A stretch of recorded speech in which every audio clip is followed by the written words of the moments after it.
அன்பர்கள் அன்பர்களின் பணிவான கவனத்திற்கு ஒரு நினைவூட்டல். வாழ்க வளமுடன்.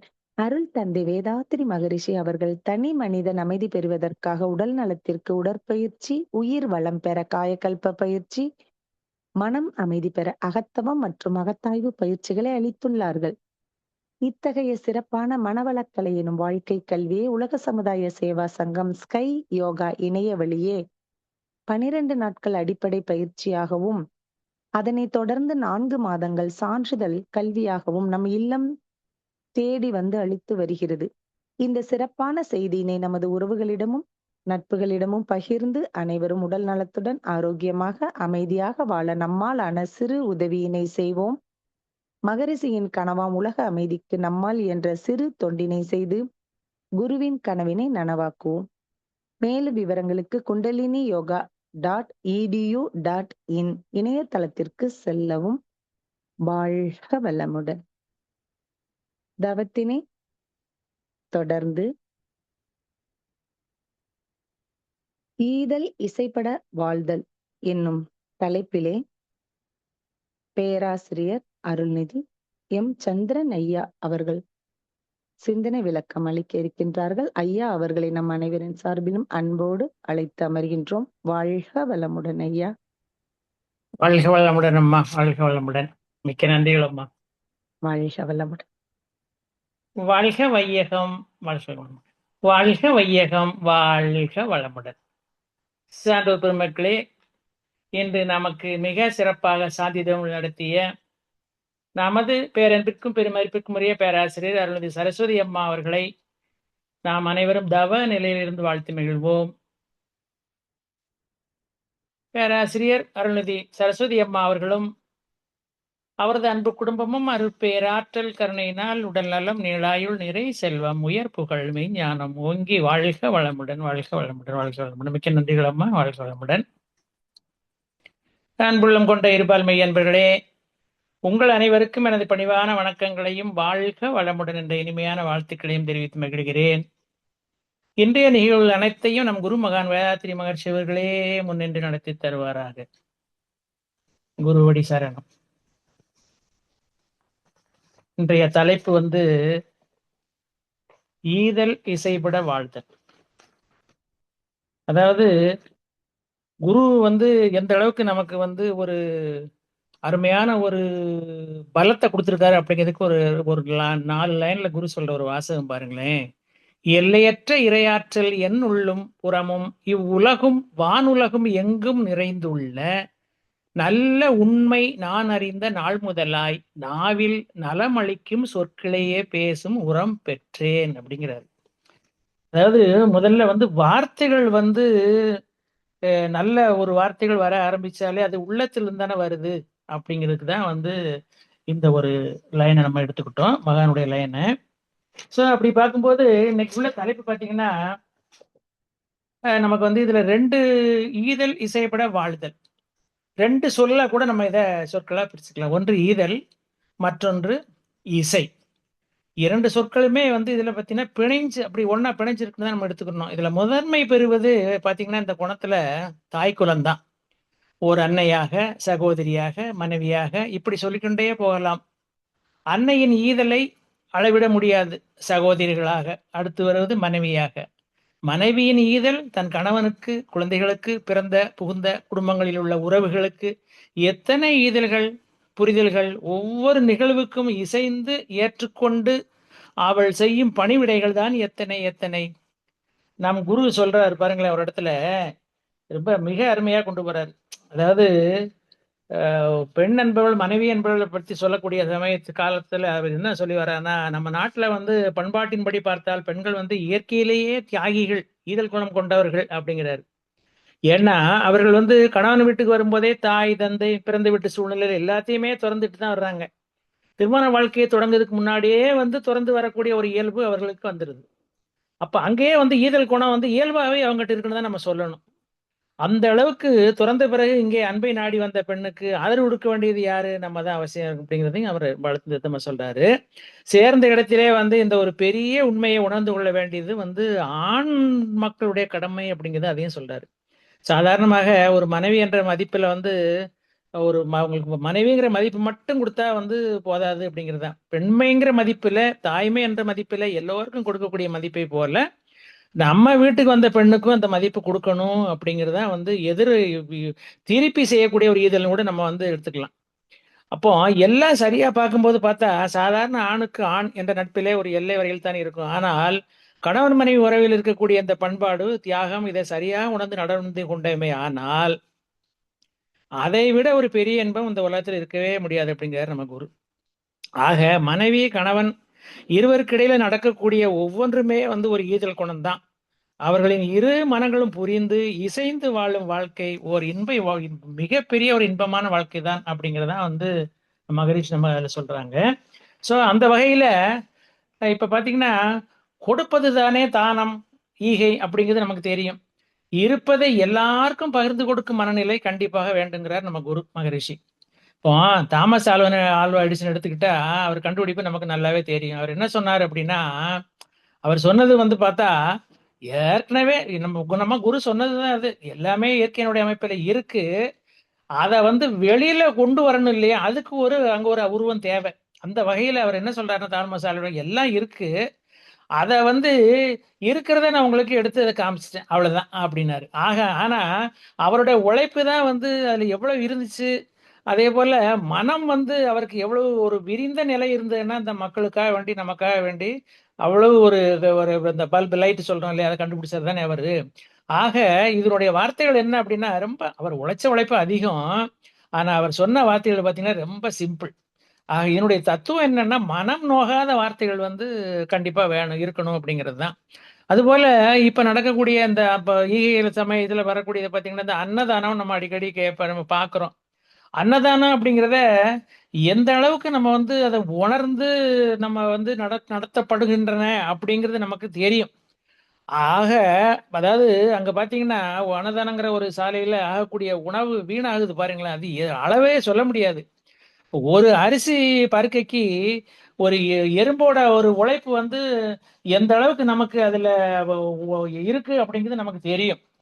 ஸோ அதை பார்க்கும்போது இந்த ஈகையினுடைய தன்மை வந்து என்னதான் வந்து தான தர்மம் பண்ணினாலும் கூட அதை வந்து அதுக்கு முக்கியத்துவம் கொடுத்து தான் செய்யணும் அப்படிங்கிறது தான். ஆக பகிர்ந்து கொடுக்கக்கூடிய பண்பு வந்து எப்படி இருக்கு அப்படின்னு சொன்னா, நம்ம இப்ப பார்த்து மகரிஷி சொன்னாரு பாத்தீங்களா, மனைவிங்கிற ஸ்தானத்துக்கு என்ன மாதிரி எல்லாம் நம்ம மதிப்பு கொடுக்கணும் அப்படிங்கிறதுல பகிர்ந்து கொடுக்கும் பண்பு அப்படிங்கிறது, ஈகை உள்ளம் கொண்டவள் தாயாக விளங்கும் அந்த பண்பு உள்ள மனைவிதான் அப்படிங்கிறதா வந்து காரணம். என்னன்னா அந்த இந்த கடைசியில பார்த்தா ஒவ்வொரு 3 வேளை சாப்பாடு வகைகள்ல பார்க்கும்போது அந்த மனைவிங்கிற ஒரு தாய்ஸ்தானத்திலிருந்து சாப்பிடக்கூடிய ஒரு தன்மை பார்த்தீங்கன்னா, அந்த மிச்ச மீதி உணவு தான் வந்து அந்த அம்மா எடுத்துக்கிறாங்க கூட நம்ம ஒரு கணக்குல எடுத்துக்கலாம். ஸோ அப்படி பார்க்கையில இந்த ஈகைக்கு வந்து இன்னும் குரு என்ன சொல்லி வர்றாரு அப்படின்னா, ஈதல் அப்படிங்கிறது ஒரு ஈகைங்கிறது நமக்கு தெரியும். இது வந்து எதுல வருதுன்னா அறநெறி அப்படிங்கிற தலைப்புல வருது. நம்ம மகான் அந்த 3 வகையில சொல்றாரு எப்படின்னா, ஒழுக்கம், கடமை, ஈகை அப்படிங்கிறது. அந்த அப்படிப்பட்ட அறநெறியில வரக்கூடிய 3வது ஒரு பாயிண்ட் தான் வந்து ஈகை அப்படிங்கிறது. அப்போ அன்பும் கருணையும் வந்து சாதாரணமா நமக்கு குரு சொல்லியிருக்காரு, அது இறைவனுடைய தன்மை அப்படிங்கிறது. இறையே தன்மாற்றம் பெற்று நமது மனமாகி இருக்கிறது அப்படிங்கிறது நமக்கு நிறைய இடங்கள்ல குரு சொல்லி வராங்க. மனதின் இயல்பும் அன்பும் கருணையும் தான். மனசோட தன்மை பார்த்தீங்கன்னா எப்பவுமே பிறக்கும்போது குழந்தைகளோட தன்மைகள் பார்க்கும்போது அதனுடைய இயல்பு பார்த்தீங்கன்னா அன்பும் கருணையும் தான். நான் யாருடைய உடலுக்கும் மனதுக்கும் துன்பம் தர மாட்டேன்னு மகான் சொல்லக்கூடிய இரண்டு ஒழுக்க பண்பாடுல வரக்கூடிய இருக்கு பார்த்தீங்களா, அது வந்து அன்பின் அடிப்படையில தான் வந்து அந்த லைனே உருவானது. துன்பப்படும் உயிர்களுக்கு என்னால் என்ற உதவிகளை செய்வேன். இதை வந்து என்ன சொல்றாங்கன்னா, இதைத்தான் கருணை அப்படின்னு சொல்லிடுறாங்க.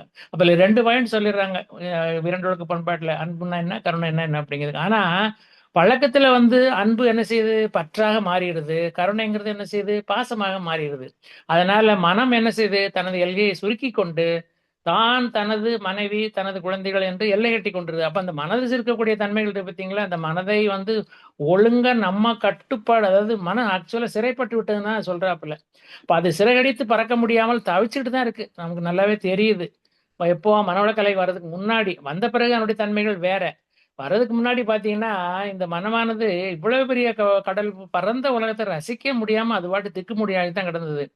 ஆக இந்த பரந்த பறந்து விரிந்த மனம் இருக்கு பாத்தீங்களா? இந்த மனம் தான் வந்து என்ன செய்யுதுன்னா ஈகை குணம் கொண்டதாக மாறுகிறதுன்னு நம்ம குரு சொல்லி வராங்க. ஈகை என்பது இந்த ஈதல் அப்படின்னு சொல்றோம் பாத்தீங்களா? ஈகை என்பது உடலால், பொருளால், அறிவால் எப்பொழுதும் பிறர் நலம் நோக்கியே வாழ பழகிக் கொள்வது. அப்போ இந்த பிறர் நலம் அப்படின்னு பார்க்கும்போது என்ன ஆகுது? அதுல நம்ம குடும்பமும் அடங்கிருது அப்படிங்கிறத நம்ம புரிஞ்சுக்கணும். தாய் தந்தை இருவரும் குழந்தையே உலகம் என்று நினைப்பதை விட்டுவிட்டு உலகுக்காக குழந்தை என்ற நினைப்பை பெற வேண்டும். இப்போ இதுவும் வந்து ஒரு ஈதலுக்கான ஒரு தன்மை தான். ஏன்னா மகான் என்ன சொல்றாங்க அப்படின்னா, குழந்தைய வந்து பொது சொத்து ஆக்கணும் கூட ஒரு தலைப்புல கூட அவர் சொல்லி வருவாரு. சோ அந்த வகையில அப்போ இந்த பற்று பாசம் அங்க வந்து என்ன செய்யும்? இந்த ஒரு நினைப்பு வரும்போது அது அங்க போயிடும், இல்லாம போயிடும். அப்புறம் இல்லாம போகும்போது பற்று பாசம் இல்லங்கும்போது அங்க பரஸ்பரம் நடக்கக்கூடிய என்ன நடக்கும்னா நன்மை தான் நடக்கும் அப்படின்னு தான் குரு சொல்லி வராங்க.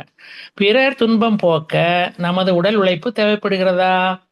அதற்கு தகுந்தவாறு உடல் ஆரோக்கியத்தையும் அதை அனுமதிக்க மன ஆரோக்கியத்தையும் பெற வேண்டும். இதுக்கு தான் அந்த மனவளக்கலை. உடலையும் மனதையும் ஆரோக்கியமா வச்சுக்கிறதுக்கு. எப்பொழுதும் பிறர் துன்பம் போக்க நாம் தயாராக இருக்க வேண்டும். எப்போ நம்ம உடம்பு நல்லா இருக்கணும், மனசு வந்து அத மாதிரி துன்பத்தை போக்கக்கூடிய மனம் வந்து நமக்கு விரிந்த பரந்த மனமாவும் இருக்கணும். அப்ப அந்த உடலை மனசையும் எப்பவும் தயாரா வச்சுக்கணும் அப்படிங்கிறாரு. அவ்வாறு முடியவில்லை என்றால் நாம் கூறும் காரணம் உண்மையானதாகவும் சம்பந்தப்பட்டவர் நம்பும்படியாகவும் இருக்க வேண்டுமா? இது வந்து முக்கியமான பாயிண்ட் பார்த்துக்கோங்க. இப்ப அதாவது இதுல இருந்தும் இதுதான் மெய் மெய் உண்மை மெய் அப்படின்னு சொல்றோம் பார்த்தீங்களா? அந்த இடத்துல வரக்கூடியது. அப்போ நாம் பெற்றது கற்றறிவோ முற்றறிவோ அதை வீணடிக்காமல் பிறர் நன்மைக்காக முழுமையாக பயன்படுத்த பழகி கொள்ள வேண்டும். இதற்கு முன் உரிமையும் அளிக்க வேண்டும் அப்படிங்கிறத நம்ம குரு சொல்லக்கூடிய ஒரு தன்மை இதுல. சோ அப்போ அது மாதிரி பொருள் என்று வருகிற போது நமது வருமானத்தில் 100% சமுதாயத்திற்கு அளித்து விட்டால் உலகத்தில் ஏழ்மையே இருக்காது அப்படிங்கிறது தான் வந்து மகரிஷியுடைய ஒரு கணிப்பு. அப்போ மீதி எவ்வளவு இருக்கு? 99% இருக்கு. இதை என்ன செய்யணும் அப்படின்னா எந்தவித மனசுல வந்து ஒரு சலனம் இல்லாம குற்றவுணர்வு இல்லாம நம்ம குடும்பத்துக்கு நல்லா அழகாவே செலவழிக்கலாம் அப்படிங்கிறத குரு நமக்கு சொல்லக்கூடிய ஒரு அறிவுரை. ஆக உடல், அறிவு, பொருள் இந்த மூன்றையும் வந்து இதெல்லாம் உடல், அறிவு, பொருள் இந்த மூன்றையும் ஈகைக்காக எப்பொழுதும் தயாராக வைத்திருக்க வேண்டும் அப்படிங்கிறத நமக்கு நம்ம குரு சொல்லக்கூடிய ஒரு செய்தி. அப்போ அதே மாதிரி இப்ப இன்னொரு என்னன்னா ஈதல் அப்படிங்கிறது நம்ம இந்த இன்னைக்கு தலைப்பு ஈதல் இசைப்பட வாழுதல் அப்படிங்கிறது தானே. அதுல ஒரு சின்ன ஒரு விளக்கம் என்ன அப்படின்னா, அன்புடன் ஒழுக்கத்துடன் இயற்கையுடன் நம் உடம்பு மனசு உயிரினங்கள் மரம் செடி கொடிகள் கோள்கள் அனைத்திற்கும் பிறரை மகிழ்வித்து மகிழ்வது. இது எல்லாமே வந்து ஈதல் கூடிய அர்த்தம் வந்து என்னன்னா மகிழ்வித்து மகிழ்வுங்க தான் வந்து அதுல நட்சலா வரக்கூடிய ஒரு செய்தி. அது மட்டும் இல்லாம ஒத்தும் உதவியுமாக வாழ்வது, பிறர் உயிரின் உணர்வுக்கு மதிப்புக்கு மதிப்பளித்து, அது சொல்றோம் இல்லையா? ஏழையின் சிரிப்பில் இறைவன் இருக்கிறான் அப்படின்னு சொன்னா என்ன அர்த்தம்? அங்க வறுமை, அதாவது வறுமைங்கிறது ஏழையா இருப்பது மட்டும் இல்ல. யாரெல்லாம் வந்து முடியாம இயலாதவரா இருக்கிறார்களோ அவர்களுக்கு இயன்ற உதவியை செய்வது. அந்த வகையில நம்ம மகரிஷி சொல்வதும் அதுதான். வயதில் முதிர்ந்து வேலை செய்ய இயலாத பெரியவர்கள் மற்றும் குழந்தைகள் இவர்களுக்கெல்லாம் பராமரிக்கப்பட வேண்டியவர்கள் யாரு? நம்மளால முடிஞ்சவங்க, அதாவது வலிமை உள்ளவர்கள் அப்படிங்கிற நம்ம குரு. ஒரு சின்ன கதை கூட பாருங்களேன். அதாவது ஒரு ஊர்ல கந்தன் ஒரு மிகப்பெரிய ஒரு செல்வந்தர். அவர் செல்வம் வந்து நிறைய இருந்தாலும் கூட அவர்கிட்ட வந்து இந்த கஞ்சத்தனங்கிறது சுத்தமாவே கிடையாது. அவர் என்ன செய்வாருன்னா வரவங்களுக்கு எல்லாம் தேவையானவங்களுக்கு எல்லாம் வாரி வாரி வழங்குவாரு.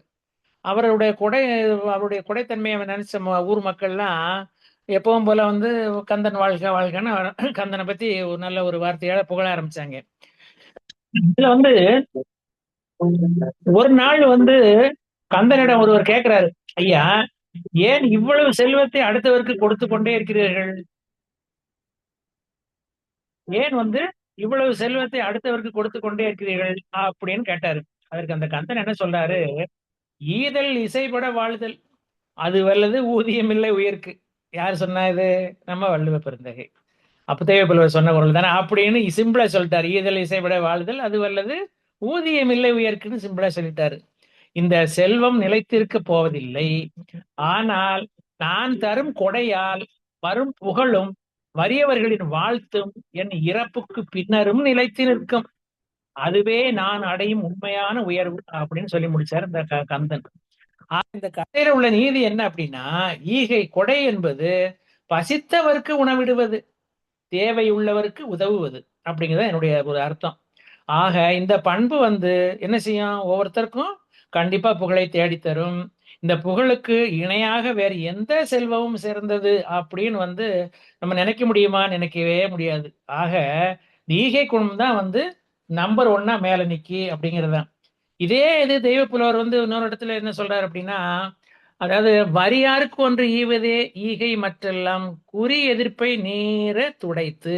அதாவது என்ன அர்த்தம்னா, வறியவர்களுக்கு ஒரு பொருளை கொடுப்பதே தர்மம், மற்றபடி கொடுப்பதெல்லாம் பலனை எதிர்பார்த்து கொடுப்பதாகும். மகான் கூட நம்ம அடிக்கடி சொல்றாங்க இல்லையா, எதையுமே எதிர்பார்த்து நம்ம செய்யக்கூடாது அப்படிங்கிறது தான் என்னுடைய தன்மை. அதே போல இன்னொரு குறள் என்ன சொல்றாரு அப்படின்னா, ஆற்றுவார் ஆற்றல் பசி ஆற்றல் அப்பசியை மாற்றுவார் ஆற்றலின் பின். அதாவது பிறர் பசியை போக்குவது உண்ணா நோன்பை விட சிறந்ததுதான் அப்படிங்கிறார் யாரு, வள்ளுவ பிறந்தகை.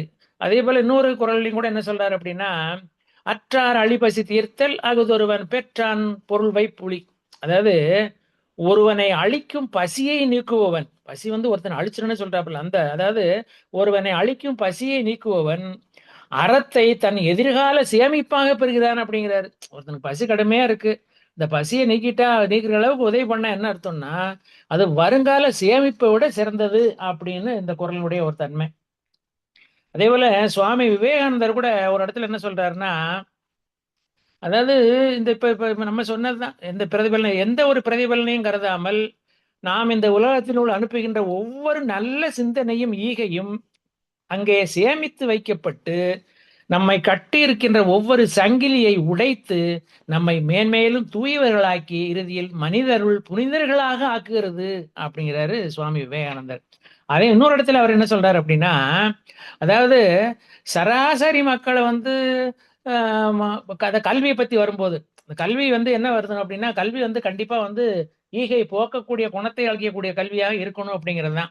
இப்போ சராசரி மக்களை வந்து அன்றாட வாழ்க்கை, இது மகான் விவேகானந்தர் சொல்றது, சராசரி மக்களை அன்றாட வாழ்க்கை போராட்டத்திற்கு தயார் செய்யாத கல்வி, ஒழுக்க வலிமையை தராத கல்வி, பிறர் நலம் நாடுகின்ற, பிறருடைய நலத்தை நாடுகின்ற உணர்வை தராத கல்வி. இதுதான் வந்து இந்த இடத்துல வரக்கூடிய நம்ம ஒரு தன்மை, தலைப்புக்கு ஏற்ற ஒரு பாயிண்ட். பிறர் நலம் நாடுகின்ற உணர்வை தராத கல்வி, சிங்கம் போன்ற தைரியத்தை கொடுக்காத கல்வி, அதை கல்வி என்று சொல்ல முடியுமா அப்படிங்கிறாரு. ஆக என்ன கல்வி என்ன செய்ய தரணுமா, ஒருவனை தன் சொந்த கால்களிலேயே நிற்கும்படி செய்வதே உண்மையான கல்வி. அப்ப சொந்த கால நிற்கக்கூடிய தன்மை வரும்போது அடுத்தவனுடைய கஷ்டங்கள் நிஜமாவே யாருக்கு என்ன தேவையோ அந்த தேவையை வந்து புரிஞ்சுக்கிட்டான்னு சொன்னா அவனுக்கு உதவக்கூடிய மனப்பான்மை வந்துடும், ஈக்குணம் வந்துடும் அப்படிங்கிறது தான். இதே மாதிரி இன்னொரு இடத்துல என்ன சொல்றாருன்னா சுவாமி விவேகானந்தர், தனி மனிதனாலும் சரி நாடானாலும் சரி அவர் சொல்லக்கூடியது, அதாவது கொடுப்பதும் எடுப்பதுமே நியதிதான் அப்படிங்கிறது. கொடுக்கக்கூடிய தன்மை வந்துட்டாலே யாரு வாங்குறாங்களோ அவங்க வந்து என்ன செய்யறாங்க. இப்ப ஒரு சின்ன உதாரணம், ஒரு கதை கூட நம்ம சொல்லுவாங்க. ஒரு இடத்துல வந்து ஒருத்தர் மீன் பிடிச்சிட்டு இருக்காரு. அவர் வந்து என்ன பண்றாரு அப்படின்னா, மீனை பிடிச்சி வர்ற வழியில ஒரு ரொம்ப ஒரு பசியில கொடுமையான ஒருத்தர் இருக்காரு, கடும் கடும் பசியில ஒருத்தர் இருக்காரு. இப்ப அவர் கேட்கும்போது அவர் என்ன செய்யறாரு அப்படின்னா, நல்ல ஒரு மனசு உள்ளவர்னு சொன்னா ரெண்டு விஷயம் இருக்கு அதுல. அதாவது ஒண்ணு, அவனுக்கு அந்த இடத்துல பசி ஆத்துறது, இன்னொன்னு அவனை பசியை பெருமாண்டா நினைக்கிறா இருந்து அவனுக்கு அந்த உழைப்பை கத்து கொடுக்கறது. ஸோ அந்த வகையில பார்க்கும்போது மீனை கொடுத்து அந்த இடத்துல டெம்பரரி ஆஃப் ஆகிறத விட என்ன செய்யறாரு அவர்னா, அவர் மீன் எப்படி பிடிக்கணும்னு கத்து கொடுக்குறாரு. அந்த இடத்துல ஈகை குணங்கிறதுக்கு அருமையான ஒரு பாடம் இது. ஸோ அதை தான் வந்து கொடுக்கக்கூடிய தன்மை இருந்தால் எடுக்கக்கூடிய தன்மை வந்துடும். அதாவது கொடுப்பதும் எடுப்பதும் அப்படிங்கிறது இதில் இந்த அதுதான் இதில் வரக்கூடிய ஒரு தன்மைங்கிறத வந்து நம்ம மகான் விவேகானந்தர் சொல்லக்கூடியதை நம்ம புரிஞ்சுக்கிறணும். ஸோ அந்த வகையில் இன்னொரு இடத்துல கூட என்ன வருது அப்படின்னா, நமக்கு அந்த ஈகையை பற்றி வரும்போது அதாவது இப்போ ஒரு நல்ல விஷயங்கள், அதாவது நல்ல செயல்கள் நம்முடைய செஞ்சுட்டு இருக்கோம் பார்த்தீங்களா, அது எப்படியெல்லாம் இருக்கணும் அப்படிங்கிறதுக்கு ஈகை குணங்கள்ல அந்த செய்கை செயல்கள் ரொம்ப ஒரு ரோல், முக்கியமான ரோல் எடுக்குது. அதாவது தனக்கும் பிறருக்கும் தற்காலத்திலும் பிற்காலத்திலும் துன்பம் வராத செயல்களை தான் செய்யணும். இதுல அடுத்த லைன் என்ன வருது, இப்படி செய்யும் போது இயன்ற வரையில் பிறருக்கு உதவக்கூடிய மனப்பான்மை, ஈதல் புரியக்கூடிய மனப்பான்மை வந்துரும் அப்படிங்கிறதுதான். இதைத்தான் வந்து வேதங்களும் புராணங்களும் சொல்லக்கூடிய ஒரு உபதேசங்களின் சாரம் தான் இதை நம்ம எடுத்துக்கிறோம். ஆக நம்மால வந்து இயன்ற வரை பிறர் துன்பத்தை தீர்க்க உதவ வேண்டும், அதனால் நமக்கு துன்பம் வந்து விடாமலும் பார்த்து கொள்ள வேண்டும். இந்த இடத்துல இது ரொம்ப முக்கியமானது. அதாவது தனக்கு போதான் தானன்னு சொல்ற மாதிரி தான், ஆத்துல போட்டாலும் அளந்து போடணும்னு சொல்லுவாங்க பாத்தீங்களா? அந்த அர்த்தத்துல வந்து இந்த ஒரு கதை நம்ம இதை நம்ம இந்த தத்துவத்தை புரிஞ்சுக்கிறோம். அதே மாதிரி இன்னொரு இடத்துல என்னன்னா, இந்த ஈகை குணங்கிறது வந்து பாருங்களேன், ஒரு சின்ன ஒரு கதை பாருங்களேன். ஒரு ஒரு நா- ஒரு ஒரு ஒரு ஹாலிடே பீரியட், ஒரு ஃபங்க்ஷனுக்கு ஒரு ஃபேமிலி போயிட்டு வராங்க, ஹஸ்பண்ட் அண்ட் ஒய்ஃப். வீடு திரும்பி வந்துட்டு இருக்காங்க, நைட்ல அன்டைம் ஆயிடுது. அது வந்து பை லக்கு பாத்தீங்கன்னா, அது ஒரு மனவளை கலை குடும்பம். அது ஹஸ்பண்ட் அண்ட் ஒய்ஃப். நடு ராத்திரி பெட்ரோல் தீர்ந்து போச்சு, பைக் நின்னுக்கிருச்சு. ஆள் நடமாட்டமே அங்க இல்ல. உடனே அந்த இடத்துல ஒரு நம்ம குருவை நினைச்சுக்கிறாங்க, ஆஹா எனக்கு எங்களுக்கு ஏதாச்சும் ஒரு உதவி பண்ணுமே அப்படின்னு. அந்த நேரத்துல பார்த்து ஒரு பைக்கில் வந்து ஒரு பாட்டில் அதுல பெட்ரோல் ஒரு நபர் வராரு. வந்த உடனே அதை பார்த்த உடனே இவங்களுக்கு குருவினுடைய ஆற்றல் என்னாச்சு, நல்லா வந்து அந்த பலன் கிடைக்க ஆரம்பிச்சிட்டு சரின்னு கொடுத்த உடனே இவங்க கையில என்ன செய்யறாங்க, அந்த சரி நீங்க இந்த சமயத்துல வந்து உதவி, நீங்க இந்த பிடிங்க இந்த காசை வச்சுக்கோங்களேன் அப்படின்னு சொன்ன உடனே அவர் சொல்றாரு, நோ நோ நோ, இந்த மாதிரி எல்லாம் வந்து வேண்டியதே இல்லை. அது காரணம் என்ன அப்படின்னா, நீங்க அப்படி செய்யணும்னு நினைச்சீங்கன்னா, இத மாதிரி துன்பம் படக்கூடிய எங்கேயாச்சும் ஒரு சந்தர்ப்பங்கள் யாருக்காச்சும் வந்துச்சுன்னு சொன்னா அவங்களுக்கு இந்த உதவியை நீங்க பண்ணிடுங்க அப்படின்ட்டு அவர் காசு வாங்க மறுத்துட்டார். சோ இதுல என்ன தெரியுது அப்படின்னா, அந்த ஈகை குணம் கொடுப்பது எடுப்பதுன்னு சொன்னோம் பாத்தீங்களா, ஈகை குணம் வந்து எங்க இருந்து வருது அப்படின்னா, நம்ம மனவளக்கலையில இன்னைக்கு நிலைமைக்கு வந்து குருவை நினைச்சிட்டோம்னா அங்க நடக்கக்கூடிய காரியங்கள் என்ன எல்லாமே நன்மையா தான் நமக்கு நடக்க. ஒரே ஒரு இது என்னன்னா, அவர் சொல்லி கொடுத்த பயிற்சிகளை நம்ம வந்து கண்டிப்பா கடைபிடிக்கணும், தொடர்ந்து செய்யணும். இப்ப தவத்தை எடுத்துக்கிட்டா 2 முறை கண்டிப்பா செய்யணும், உடற்பயிற்சி எடுத்துட்டா காலையில வெறுவயத்துல கண்டிப்பா செய்யணும். என்னெல்லாம் சொல்லி கொடுத்துருக்காங்களோ குருவனுடைய மூலமாக பேராசிரியர் பெருமக்கள் சொல்லி கொடுத்து நம்ம கண்டிப்பா செய்யணும் அப்படிங்கிறது தான். அதே மாதிரி இன்னொரு வசதி என்ன வருதுன்னா, முயல்பவனுக்கு தட்டி கொடு, இயலாதவனுக்கு விட்டு கொடு, கேட்பவனுக்கு சொல்லிக் கொடு, வாழ்வில் விழுந்தவனை தூக்கி விடு. இவை அனைத்துமே ஈதல் லிஸ்ட்ல உள்ளவதான். இதுதான் வந்து நான் அந்த மீன் இது சொன்ன பாத்தீங்களா, மீனை கொடுத்தா அந்நேரம் வந்து நமக்கு அவனுக்கு அந்நேரம் பசி அடங்கும், அடுத்த பசிக்கு அவன் என்ன செய்வான், ஆக மீன் பிடிக்க கத்து கொடுக்கணும் அப்படிங்கிறத நம்ம வந்து அதுல சொல்ல வேண்டியது, நினைச்சுக்கிற வேண்டியது. அதே மாதிரி இந்த வயது முதிர்ந்த தாய் தந்தை வந்து வயசாகும் போது சொல்லுவான், எனக்கு வந்து 90 வயசு 60 வயசு தாண்டிட்டாலே நான் உனக்கு குழந்தைப்பா அப்படிம்பாங்க. அப்போ வயது முதிர்ந்த தாய் தந்தை நமக்கு சேய் ஆகிறார்கள். சேய்னா குழந்தை நமக்கு தெரியும் இல்லையா, அவர்கள் செய்யக்கூடிய முதல் கடமையே வந்து இந்த ஈதல் என்கிற ஒரு பராமரிப்பு தான் அப்படின்னு நம்ம அதை கணக்கில் வச்சுக்கணும். அவங்களுக்கு ஒரு கடமைகள் நம்ம செய்ய வேண்டியது என்ன அப்படின்னா, அவங்க நினைக்குங்குள்ளேயே அவங்களுக்கு தேவையான நம்ம செஞ்சு கொடுக்கணும். அதுவும் ஈதல்ல வரக்கூடிய ஒரு முதல் லிஸ்ட் கூட எடுத்துடலாம். அதே போல இந்த தானம் தர்மம்னு வரக்கூடிய காலகட்டங்கள் என்ன பார்த்தீங்கன்னா, அதுல ஒரு லைன் வருது, தேடலை நிறுத்தாதே, அப்படி நிறுத்தினால் வாடல் வந்துவிடும் அப்படிங்கிறது. அதாவது தேவையானவர்களை தேடி தேடி ஈதல் புரியணும் அப்படிங்கிறது தான் வந்து அதில் நம்ம வந்து எடுத்துக்கிற வேண்டிய ஒரு தன்மை. அதே போல இன்னொரு இடத்துல வந்து இப்போ நம்ம வந்து இப்போ நம்ம ஈட்டுகிற செல்வம் இருக்கு பார்த்தீங்களா, செல்வம் அப்படிங்கிறத வந்து 2 வார்த்தைகளால ஒரு அறிஞர் குறிப்பிடுறாரு. எப்படின்னா, பணம், காசு. இந்த 2 வார்த்தை நம்ம கேள்விப்பட்டிருக்கோம். இதெல்லாம் செல்வத்தில் வரக்கூடிய லிஸ்ட்ல வரக்கூடியதுக்கு இந்த நம்ம கொடுக்கக்கூடிய நெய்ம். பணம் என்பது நேர் வழியில் தர்மத்தின்படி சம்பாதிப்பது, காசு என்பது குறுக்கு வழியில் அதர்மத்தால் பெறுவது. காசு என்றால் குற்றம் என்று பொருள் அப்படிங்கிறாரு ஒரு அறிஞர். அதாவது அறிஞருக்கு என்ன, இப்ப இந்த ஒரு கவிஞர் கண்ணதாசனுடைய லைன்ல வருது பாருங்களேன், காசு என்ற சொல்லின் பொருள் குற்றம் என்பது, காசு வர ஓடிவிடும் சுற்றம் என்பது, நாணயம் என்றால் அதன் பெயர் நேர்மை என்பது, நல்லவருக்கு காசு பணம் தேவையற்றது. ஆக நாம் நேர்மையாக சம்பாதித்து வேண்டியவர்களுக்கு, அதாவது அவசியப்படுகிறவர்களுக்கு, நிஜமாவே அவங்க வறுமையில் வாடுறாங்க அப்படின்னா அந்த மாதிரி வேண்டியவர்களுக்கு ஈகை புரிவோம் அப்படிங்கிறதா வந்து கவி பேரர் கண்ணதாசனுடைய ஒரு நமக்கு சொல்லக்கூடிய ஒரு கருத்து. அதே போல பதஞ்சலி முனிவர் என்ன சொல்றாருன்னா, ஈகையை பத்தி சொல்லக்கூடும் போது அது ஒரு லைன் இப்ப சொல்றாரு. அதாவது ஈகைக்கு படமாட கோயில் பகவருக்கு ஒன்று ஈவாயேல் அப்படிங்கிறாரு. அதாவது எது சிறந்த தர்மம் ஈகை அப்படிங்கிறதுக்கு அவர் சொல்லக்கூடிய வார்த்தை. ஆக நடமாடும் தெய்வங்களாகிய மனிதர்களுக்கு தேவையின் அடிப்படையில், இதான் ரொம்ப முக்கியம், தேவையின் அடிப்படையில் கொடுத்து தர்மம் செய்வதே சிறந்த ஈகை அப்படின்னு தான் வந்து அந்த மகான் சொல்லக்கூடியது. ஸோ அந்த வகையில நமக்கு வந்து இறுதியெல்லாம் என்னென்ன அப்படின்னா, ஈகை அப்படிங்கிறதுக்கு மனித குலத்தில் உள்ள சிறப்புகளில் ஒன்று பிறர் படும் துன்பத்தை கண்டு இறங்குதல். இது இதுவரைக்கும் நம்ம பேசினதோட ஒரு சாராம்சம். மனித குலத்தில் உள்ள சிறப்புகளில் ஒன்று பிறர் படும் துன்பத்தை கண்டு இறங்குதல், அத்துன்பத்தை போக்க முயல்வதும் ஆகும். தாமே உழைத்து தங்கள் வாழ்க்கை தேவை பொருட்களை பெற்றுக்கொள்ள முடியாதவர்களின் உதவிக்கு உழைக்க முடிந்தவர்கள் போவது. எனக்கு முடியலன்னு வச்சுக்கோங்களேன், முடியக்கூடியவங்க வந்து இவங்க முன்னாடி வந்து நிக்கணும். ஸோ அந்த வகையில வந்து எழுந்த ஒரு செயல் தான் வந்து ஒரு நல்ல ஒரு பண்பு. அந்த பண்பு தான் வந்து ஈகையாவுக்கு அடிப்படை. ஈகை மலர்ந்தது அப்படிங்கிறத நம்ம குரு சொல்லக்கூடிய ஒரு கருத்து. ஆக இந்த ஈகை என்று சொல்லக்கூடிய ஈதல் அப்படின்னு வருது பார்த்தீங்களா? எந்த உயர்ந்த பண்போடு நாம் அனைவரும் வாழ்வோம், வாழ்வில் உயர்வோம் என்று கூறி, அதற்கு இறையர்களும் குருவர்களும் என்றென்றும் துணை நிற்கட்டும் என்று வாழ்த்தி வணங்கி இந்த உரையை நிறைவு செய்து கொள்கிறோம். வாழ்க வளமுடன்.